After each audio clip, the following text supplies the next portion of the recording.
حج کیا ہے؟ جامع عبادت ہے، تمام عبادات جو ہے وہ کسی نہ کسی شکل کے اندر اس کے اندر موجود ہوتی ہیں۔ مثلا جب بندہ اپنے گھر سے نکلتا ہے تو یہ بھائیو سفر آخرت کا یعنی ایک آئیڈیا ہوتا ہے، سفر آخرت کی ایک ریہرسل ہوتی ہے۔ جب بندہ ایک جو ہے یونیفارم میں آ جاتا ہے یعنی احرام باندھ لیتا ہے تو اس بندے کو پتہ چل جاتا ہے کہ ہم نے سب نے اپنے رب کے سامنے پیش ہونا ہے، اکٹھے ہونا ہے۔ اس کے اندر خرچ کرنا، جہاد، ہاں جی، زکوٰۃ، صدقات، اس میں خرچ کرنا وہ اس کا رنگ دیتا ہے۔ ایم فل اسلامک اسکالر الشیخ ابو معوض محمد اقرار حفظہ اللہ تعالی سے آج ہم نے سورہ بقرہ سے آیت نمبر 203 کی تلاوت کی ہے۔ دعا ہے اللہ رب العالمین سے اللہ تعالی ہمیں اس آیت مبارکہ کو سمجھ کر عمل کی توفیق عطا فرمائے۔ اس سے قبل حج کے احکام و مسائل کا بیان ہوا ہے اور یہ آیت مبارکہ اس مضمون کا تتمہ ہے، یعنی اس کا اختتام ہو رہا ہے، وہ مضمون مکمل ہو رہا ہے۔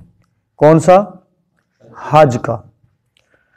کیونکہ اس سے قبل جو آیت ہم نے پڑھی ہے 202، اس کے اندر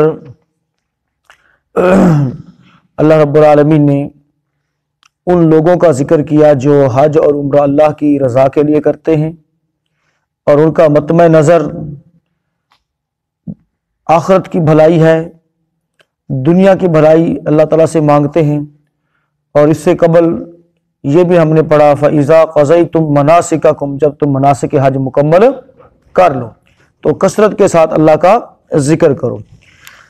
تو دنیا کے اعتبار سے ہم نے لوگوں کی اقسام بھی پڑھ لی۔ جو آج کا ہمارا سبق ہے اس میں اللہ رب العالمین نے ایام تشریق ان کو گزارنے کا کیا طریقہ کار ہے، کیسے گزارے جائیں وہ ایام، وہ دن، وہ بتایا ہے۔ ترجمہ دیکھیں گے پھر انشاءاللہ بات سمجھ آئے گی۔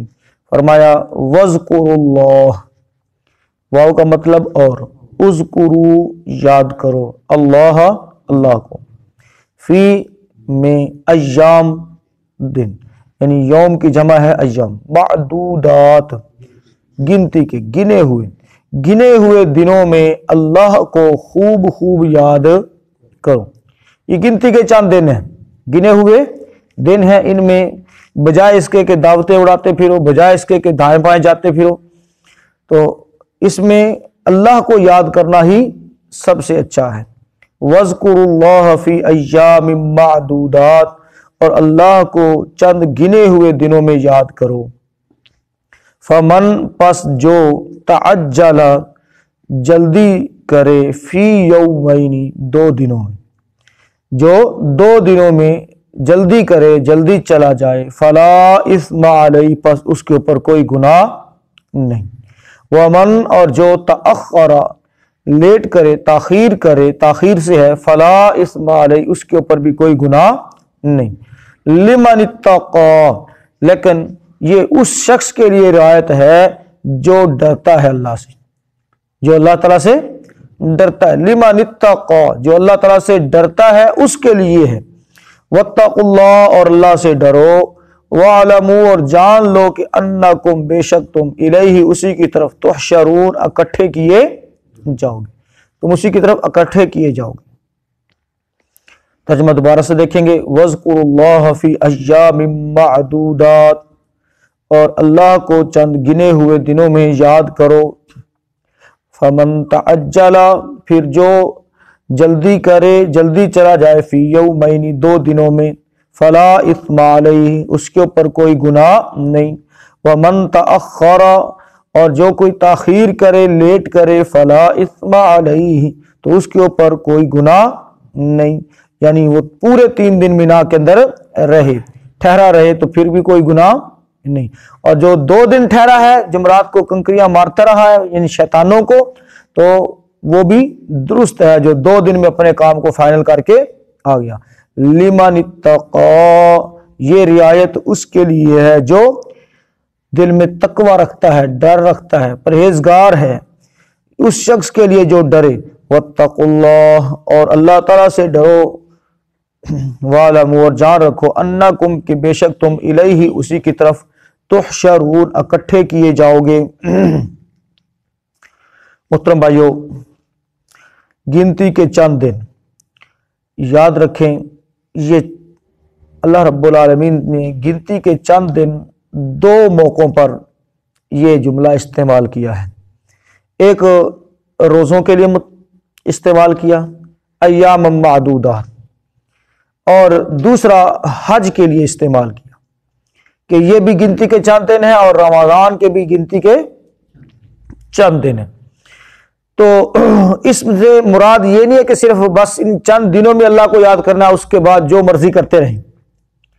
نہیں محترم بھائیو، ان چند دنوں میں جس طرح یہ چند دن اللہ تعالیٰ نے خاص بنائے ہیں، اسی طرح سے اللہ کی یاد کے لیے ہمیں یہ دن کیا کر لینے چاہیے؟ خاص، یعنی خاص طور پر اللہ کو یاد کرنا چاہیے ان دنوں کے اندر۔ ویسے تو کوئی ایسی گھڑی، کوئی ایسا وقت نہیں ہونا چاہیے بندہ مومن کی زندگی میں کہ جس میں وہ اپنے رب کو بھول جائے۔ کوئی ایسی گھڑی نہیں ہونی چاہیے، ہر وقت اس کو یاد کرنا چاہیے، اور اس کا بہترین طریقہ ہے ہر موقع کی ادعیہ دعائیں یاد کرنا۔ ہر موقع کی دعا آپ یاد کر لیں، اور اس سے کیا ہوگا کہ آپ کی 24 گھنٹے کی جو زندگی ہے وہ اکثر اوقات کس میں گزریں گے؟ اللہ کی یاد میں گزریں گے، اللہ کی یاد میں گزریں گے۔ مثلا بندے نے مسجد میں آنا ہے تو مسجد میں آنے کی دعا ہے، مسجد سے باہر نکل رہا ہے تو مسجد سے باہر نکلنے کی دعا ہے، بازار جا رہا ہے تو بازار میں داخل ہونے کی بھی دعا ہے، گھر جا رہا ہے تو گھر سے باہر جا رہا ہے تو اس وقت بھی دعا ہے، اسی طرح سے کھانا کھانا ہے، کھانے کے بعد کی دعا ہے، واش روم جانا ہے تو اس کی دعا ہے، نکلنا ہے تو اس کی دعا ہے، بیوی کے پاس جانا ہے تو اس کی دعا ہے۔ یعنی پورے کا پورا سسٹم ہے اللہ رب العالمین کی طرف سے جناب محمد رسول اللہ صلی اللہ علیہ وسلم کی سنت مبارکہ میں۔ تو پورا دن جو ہے وہ اللہ کی یاد میں بندے کا گزر سکتا ہے، شرط یہ ہے کہ اس کے لیے تھوڑی سی محنت کرے، کوشش کرے، اور ان دعاؤں کو سیکھ لے جو روزمرہ اللہ کے رسول صلی اللہ علیہ وسلم نے موقع بہ موقع پڑھی۔ تو یہ محنت انشاءاللہ ہم نے کرنی ہے۔ نماز یاد کرنے کے بعد ہمارا اگلا سٹیپ انشاءاللہ جو ہے وہ انہی دعاؤں پر فوکس کرنا ہے، فوکس کریں گے انشاءاللہ، اور روزانہ کی بنیاد پر کوئی ایک آدھ دعا انشاءاللہ ہم یاد کر لیا کریں گے۔ اور ہیں بھی کافی ساری آسان، بہت سی آسان ہیں، بس تھوڑی سی توجہ کی ضرورت ہے، دھیان کی ضرورت ہے، اور پتہ ہونا چاہیے کہ کس موقع پر کون سی دعا پڑھنا ضروری ہے۔ تو اس سے ہمارا انشاءاللہ جو یہ گنتی کے چند دنوں والا اللہ کو یاد کرنا ہے یہ بھی انشاءاللہ پورا ہوگا، اور اس کے ساتھ ساتھ ہر وقت اور ہر لمحہ اور لحظہ انشاءاللہ اللہ کی یاد میں گزرے گا۔ یہ بھی ایک بہت بڑی انشاءاللہ جو ہے ہمارے لیے سعادت کی بات ہوگی۔ اب یہاں پر کچھ لوگوں کے نزدیک یہ ہے کہ اللہ کی یاد میں بس وہی اللہ کی یاد میں ہے جو بندہ تسبیح پکڑے ہوئے ہے اور جناب گن رہا ہے اور مڑکے پر مڑکا پھینک رہا ہے، ڈال رہا ہے، اور پڑھ رہا ہے یا نہیں پڑھ رہا یہ الگ بات ہے، تو وہ بندہ جو ہے اللہ کی یاد میں ہے۔ تو بھائیو سچی بات یہ ہے کہ یہ دعائیں ہم اگر یاد کر لیں تو میرے خیال میں کوئی بھی لمحہ ایسا نہیں ہے جو بندہ اللہ کی یاد سے کیا ہو جائے گا؟ غافل ہو سکتا ہے۔ ایسے ہے کہ نہیں ہے؟ نہ اس کو تسبیح پکڑنے کی ضرورت ہے، نہ کسی اور کام کی ضرورت ہے، تو ہر وقت وہ اللہ کی یاد میں رہے گا۔ انشاءاللہ ہم نے یہ کام کرنا ہے۔ آگے ہے اچھا، اب یہ جو گنتی کے چند دن ہیں یہ کون سے ہیں؟ ایام معدودات، بھائیو ان سے مراد ایام تشریق ہیں۔ ایام تشریق 10 ذو الحجہ جو ہے یہ یوم النحر ہے، یوم النحر۔ اس کے بعد 11، 12 اور 13 ذو الحجہ یہ ہے ایام تشریق۔ توجہ ہے نا بھائیوں کی، یہ ہے ایام تشریق۔ امام بخاری علیہ رحمہ نے ایک باب باندھا ہے کہ مینا میں ٹھہرنے کے دنوں میں تکبیر کہنا اور جب عرفات کو جائے، یہ باب باندھا ہے۔ تو عمر رضی اللہ تعالی عنہ مینا میں اپنے خیمے کے اندر تکبیر کہتے، مسجد والے اسے سنتے اور پھر وہ اس کے ساتھ تکبیرات کہتے۔ تکبیرات تو سمجھتے ہیں نا سب بھائی کہ تکبیرات کیا ہے؟ چاند دیکھنے کے بعد ذو الحجہ کا یہ تکبیرات شروع ہوتی ہیں، اور 13 ذو الحجہ کی عصر کے ٹائم یا شام تک جو ہے یہ کم از کم تکبیرات چلنی چاہیے۔ یہ ہے محترم بھائیو تکبیرات، یعنی اللہ اکبر لا الہ الا اللہ واللہ اکبر اللہ اکبر وللہ الحمد۔ اور جو حاجی ہیں وہ تلبیہ بھی ساتھ ساتھ چلائیں گے، ان کے لیے تلبیہ بھی ہیں۔ تو اللہ کے رسول صلی اللہ علیہ وسلم نے یہ تکبیرات ان ایام تشریق میں بھی جاری رکھنے کا حکم فرمایا۔ اور عمر رضی اللہ تعالیٰ عنہ ان کی تکبیر کو سن کر لوگ تکبیرات کہتے، بازار والے بھی تکبیر کہتے، یہاں تک کہ مینا جو ہے وہ تکبیرات سے گونج اٹھتا تھا۔ اسی طرح ابن عمر رضی اللہ تعالیٰ عنہ بھی ان دنوں میں مینا میں تکبیر کہتے تھے، نمازوں کے بعد تکبیر کہتے اور اپنے بستر پر، اپنے خیمے میں، اپنی مجلس میں، چلتے پھرتے بازار میں ان دنوں میں تکبیر کہتے تھے۔ ام المومنین میمونہ رضی اللہ تعالی عنہا فرماتی ہیں قربانی کے دن جو ہے تکبیر کہیں عورتیں، اسی طرح سے مزید حضرت عمر بن عبدالعزیز تک جو ہے یہ پوری ایک روایت کا سلسلہ ملتا ہے کہ مسجدوں میں اگر عورتیں آتی تھی تو نماز کے بعد جس طرح سے مرد تکبیرات کہتے تھے ایام تشریق میں، ایسے ہی عورتیں بھی تکبیرات کہتی تھی۔ لیکن اب یہ عمل ہمارا جو ہے وہ کہہ لیں کہ مؤخر ہو گیا ہے، ہم اس معاملے میں بہت پیچھے ہیں، ہم خود نماز میں یا ایام تشریق میں تکبیرات کا اہتمام نہیں کرتے، تو عورتوں نے کیا کرنا ہے۔ بہرحال معلوم ہوا کہ ان ایام سے مراد عرفہ کی صبح سے لے کر 13 ذو الحجہ تک، شام غروب آفتاب ہونے تک یہ تکبیرات کا وقت ہے۔ کچھ احباب جو ہے وہ عصر کی نماز کو خاص کرتے ہیں، تو بہرحال یہ غروب آفتاب تک، چونکہ ہمارا جو دن ہے وہ محترم بھائیو غروب آفتاب سے شروع ہوتا ہے۔ کس سے ہوتا ہے؟ غروب آفتاب سے شروع ہوتا ہے، اس میں عصر کی نماز نہیں ہے۔ غروب آفتاب سے دیکھنا چاند کی جو ڈیٹ ہے وہ کیسے چینج ہوتی ہے؟ غروب آفتاب، اور اس وقت چاند کا کیا ہوتا ہے؟ طلوع ہوتا ہے۔ تو یہ شام تک یعنی غروب آفتاب تک اس طرح سے یہ ایام تشریق ہیں، اور اس کے اندر روزہ اپنا تکبیرات کہنی ہے۔ البتہ جو روزہ ہے محترم بھائیو وہ ایام تشریق میں روزہ رکھنا اس سے منع کیا گیا، اللہ کے رسول صلی اللہ علیہ وسلم نے اسے منع فرما دیا، فرمایا یہ کھانے پینے اور اللہ کے ذکر کے ایام ہیں۔ ایام تشریق انہا اکل و شرب و بیعال، بے شک یہ کھانے پینے اور جو ہے اللہ کا ذکر کرنے اور اپنے بیوی بچوں کے ساتھ کھیلنے کے دن ہے۔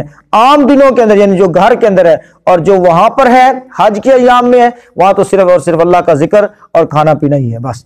تو اللہ کا ذکر سے مراد وہ تمام دن تکبیرات کے ہیں۔ تمام دن کیا ہیں؟ تکبیرات کے ہیں، جو جمرات کو کنکر مارتے وقت، جانور ذبح کرتے وقت اور دوسرے اوقات میں کہی جائیں، تکبیر کے علاوہ کوئی بھی ذکر ہو وہ بھی اس حکم میں شامل ہو سکتا ہے، البتہ ہو خالصتاً اللہ کی توحید پر مبنی، اللہ کی توحید پر مبنی۔ مثلا لا الہ الا اللہ ہے، سبحان اللہ ہے، الحمدللہ ہے، اللہ اکبر ہے، اسی طرح سے کچھ اور لا حول ولا قوت الا باللہ ہے، اس طرح کے جتنے بھی اذکار ہیں یا کہہ لیں کہ جو دعائیہ کلمات ہیں، لیکن خالص توحید پر مبنی ہونے چاہیے۔ تو ان ایام میں ذکر الہی کے اندر جس قدر زیادہ مصروف رہا جائے گا اتنا ہی زیادہ فائدہ ہے۔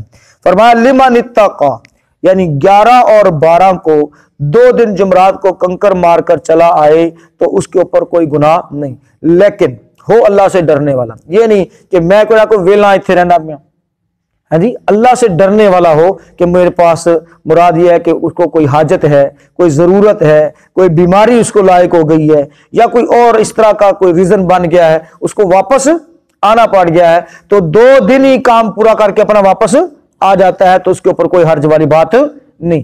یہ کہ میرا پیچھو کم ختم ہوتا خراب ہوتا پہ میرا بزنس نہ خراب ہو جائے، یہ چیز نہیں، یعنی بزنس کی فکر نہیں ہونی چاہیے، اس کو فکر کس کی ہونی چاہیے؟ اللہ کی فکر ہونی چاہیے، ڈر اس کو اللہ کا ہونا چاہیے۔ تو کوئی تاخیر کرے یعنی پورے 3 دن وہاں پر ٹھہرے تو یہ بھی بہت اچھا ہے، یہ جائز ہے، بشرط یہ کہ دل میں کیا ہو؟ تقوی ہو، حج کے احکام کو خلوص سے ادا کرے اور اس کو وقت کا ضیاع نہ سمجھے کہ انہیں 3 دن رہ کیسے کیا کرنا ہے، یہ تو وقت ساڑھا ضائع ہو جائے گا۔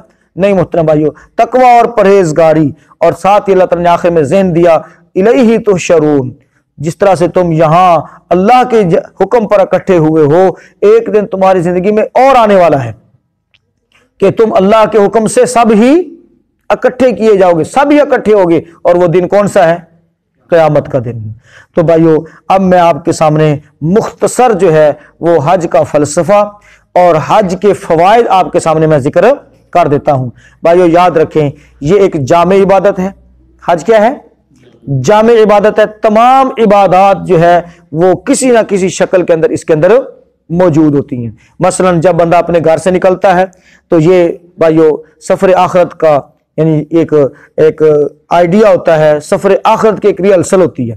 جب بندہ ایک جو ہے یونیفارم میں آ جاتا ہے یعنی احرام باندھ لیتا ہے تو اس بندے کو پتہ چل جاتا ہے کہ ہم نے سب نے اپنے رب کے سامنے پیش ہونا ہے، اکٹھے ہونا ہے۔ اس کے اندر خرچ کرنا جہاد ہے جی، زکوٰۃ صدقات اس میں خرچ کرنا وہ اس کا رنگ دیتا ہے۔ اسی طرح سے سارے جب ایک زبان سے یعنی ایک ہی کلمات جو ہے وہ کہہ رہے ہوتے ہیں تو گویا بندہ اپنی مکمل تابعداری شو کر رہا ہوتا ہے کہ یا اللہ میری مرضی کیا ہو گئی ہے، ختم، اب میری مرضی نہیں چلے گی، اب میرا یہ جسم ہے اس کے اوپر صرف اور صرف جو ہے تیری مرضی چلے گی۔ اب تو ہم اپنی مرضیاں کرتے ہیں نا، مثلا کسی نے کوئی لباس ڈالا ہوا ہے، کسی نے کوئی لباس ڈالا ہوا ہے، کسی نے کوئی لباس ڈالا ہوا ہے، لیکن وہاں پر ایک ہی چیز ہے اور وہاں پر کیا ہے، ایک ہی رنگ ہے، سب کا ایک ہی رنگ ہے۔ اور یہ دو چادریں جو ہے محترم بھائیوں یہ موت کے سفر کی بھی یاد دلاتی ہیں کہ نہیں دلاتی، کہ یہ دو چادریں ہوں گی، ہے نہیں، موت کا سفر، آخرت کا سفر، یعنی گویا یہ تمام عبادات کا کیا ہو گیا، مجموعہ ہو گیا، پوری زندگی کا خلاصہ اور نچوڑ ہے اس سفر کے اندر۔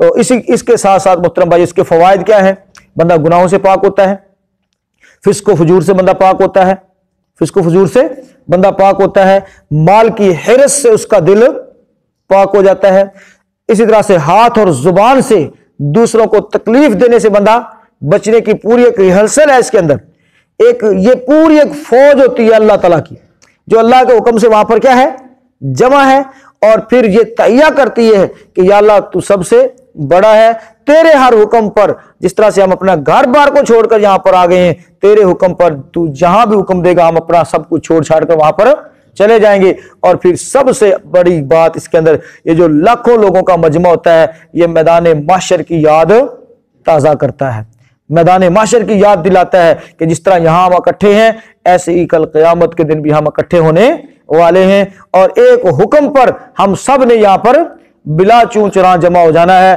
لہٰذا بھاگ کر کہاں جائیں گے بھائیو۔ یعنی یہ جو سفر ہے جس کے اندر یہ باتیں پیدا نہیں ہوتی، اس سفر سے بھی یہ باتیں پیدا نہیں ہوتی تو پھر وہ ایسے ہی خالی واپس آ جاتا ہے، اس کو کوئی فائدہ اس کا نہیں ہے۔ تو حج کے آداب بھی ہیں محترم بھائیو، یہ آداب یہاں پر بھی کچھ ذکر ہوئے تو مختصر میں آپ کے سامنے وہ بھی ذکر کر دیتا ہوں۔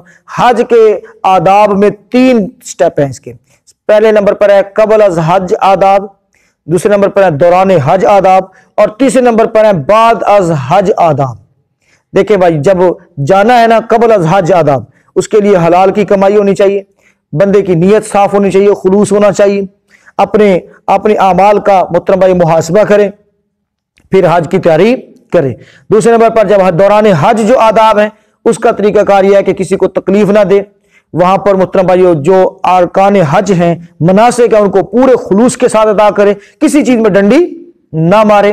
اور بعد از حج آداب یہ ہیں کہ بھائیو جب واپس آ جائے تو اس وقت بھی ریاکاری سے باتیں بڑھ چڑھ کر باتیں بیان کرنا، شو منٹ کرنا، جی، اور پھر بعد کے اندر اپنے اعمال میں پھر ویسے ہی گم ہو جانا جیسے حج سے پہلے تھے، نہیں محترم بھائیو ان چیزوں سے پرہیز کرنا ہے۔ یہ نہیں کہ صرف نام حاجی لکھوانے کے لیے ہم نے یہ سارا کام کیا، اس کے بعد سارے معاملات ویسے کے ویسے چل رہے ہیں۔ بھائیو جیسے تھے ویسے نہیں ہونا، بلکہ پتہ چلے کہ اب یہ عمل کرنے کے بعد واضح چینج آ گیا ہے، واضح تبدیلی آ گئی ہے زندگی میں، اور اپنی اعمال کی بندے نے اصلاح کر لی ہے۔ تو یہ تھے آداب حج کے حوالے سے، قبل از حج آداب، دوران حج آداب، اور بعد از حج آداب۔ اللہ سے دعا کرتے ہیں بات کو سمجھنے کی، عمل کی توفیق عطا فرمائے۔ وآخر دعوانا الحمد